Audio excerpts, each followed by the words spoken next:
Salut à tous, c'est Inspecteur Ocase. Aujourd'hui, on attaque un sujet qui fait débat partout, les voitures électriques d'occasion. Fiable ou pas? Faut-il foncer ou fuir? Parce que là, on est en 2026, le marché de l'occasion électrique explose. Les retours de leasing de Tesla Model 3, des Renault Zoé et des Nissan Leaf achetés en masse il y a 4-5 ans inondent le marché. Résultat, les prix dégringolent.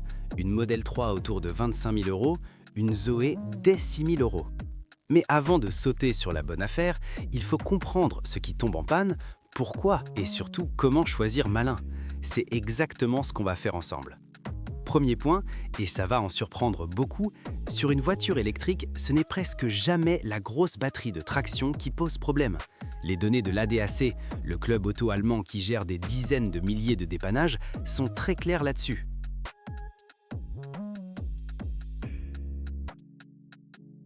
Vous avez bien lu, la moitié des VE en panne, c'est à cause de la petite batterie au plomb 12 volts, celle qui alimente l'électronique, exactement comme sur un thermique. Si elle lâche, la voiture ne démarre plus du tout. Mon conseil, si vous achetez un VE d'occasion, faites remplacer la batterie 12 volts si elle a plus de 3-4 ans. C'est 80 à 150 euros et ça vous évite une immobilisation bête. Autre point souvent négligé, un VE pèse 200 à 300 kg de plus qu'un thermique équivalent. Vos pneus s'usent plus vite, surtout à l'avant. Vérifiez-les systématiquement à l'achat. Maintenant, le sujet technique que tout acheteur d'occasion devrait maîtriser, la chimie de votre batterie. Il y a deux grandes familles et elles ne se valent pas du tout en occasion.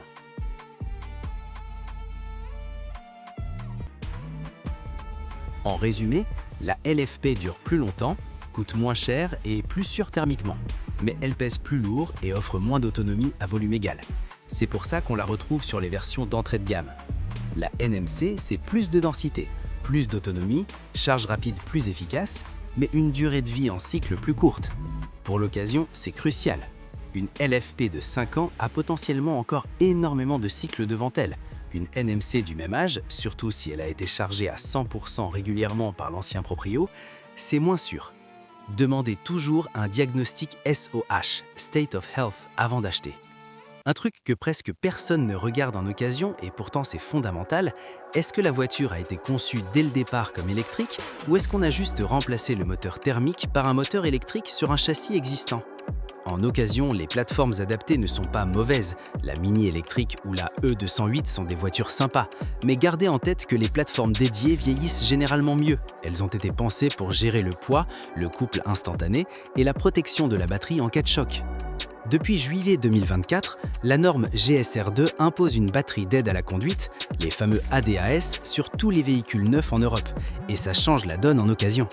Parce que ces systèmes, c'est fantastique pour la sécurité, mais c'est un cauchemar potentiel pour votre portefeuille. Freinage d'urgence automatique, caméra pare-brise plus radar avant. Aide au maintien dans la voie, caméra pare-brise. Régulateur adaptatif, radar avant, détection d'angle mort, capteurs latéraux.